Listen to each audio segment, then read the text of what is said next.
Imagine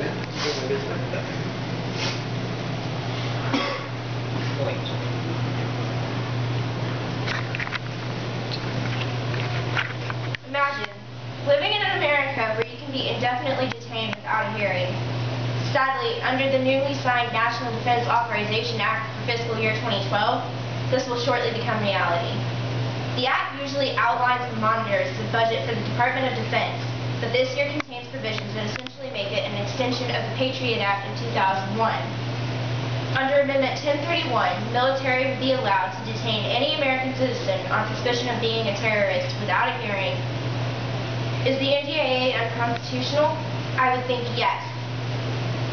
The NDAA would take away the majority of the rights guaranteed to every American citizen under the Bill of Rights. As stated by Joe Wolverton II, right of habeas corpus, a civil right so fundamental to Anglo-American common law history that it predates Magna Carta, is voidable upon the command of the President of the United States. With the provisions of the bill, we can virtually kiss our 4th, 5th, and 6th Amendment rights goodbye. Not much we can do to stop the bill now that President Obama has signed it into effect. Let's take a look at why the provisions in the NDAA render it unconstitutional. With the passing of the NDAA, the rights guaranteed under the 4th, 5th, and 6th Amendments would be considered null and void. The 4th Amendment protects citizens from illegal searches and seizures. The 5th Amendment grants citizens the rights to due process of law, and the 6th Amendment guarantees citizens the right to a fair trial. Section 1031, according to Hal Sundin, requires the armed forces of the U.S. to detain any person who is deemed to be a part of or to have substantially supported Al-Qaeda, the Taliban, or associated forces who are engaged in hostilities against the U.S. or its coalition partners. Such persons may be detained under the law of war without trial or legal counsel until the end of the hostilities, in other words, indefinitely. This would eliminate the principle of being innocent until proven guilty. And in the war on terrorism, there is no foreseeable conclusion to the hostilities, meaning citizens are essentially at risk of permanently disappearing. This essentially allows for Stalinist-style roundups of dangerous elements of society, rendering some of the most important provisions of our Constitution void, and rendering a completely dead document for all intents and purposes. Let's take a look at another point as to why the bill is unconstitutional. Because of the wording of the bill, it could potentially never come in front of the Supreme Court to challenge its constitutionality.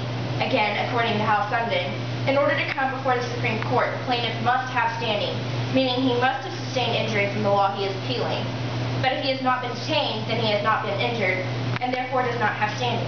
And if he has been detained, he is stripped of his legal rights and therefore denied any right to appeal his case. Because of this, one could not bring the bill before the Supreme Court, and this essentially cuts out the checks and balances system for the Supreme Court on this issue. Let's review the information I have presented to you. The National Defense Authorization Act of 2012 is unconstitutional. It voids our 4th, 5th, and 6th Amendment rights. And as stated by Andre James, dissident reporters, war opposition leaders and members, NGOs promoting democracy and individual rights, in fact any institution that does not toe the U.S. foreign and domestic policy line, is now firmly in the crosshairs of the U.S. military, the FBI, and the CIA. This bill gives the military the right to detain any citizen, regardless of who they are, indefinitely without trial or explanation for their detention, on suspicion that said citizen is a terrorist. This bill is essentially an extremely elaborate form of profiling, and while profiling is not technically illegal, it is highly unethical.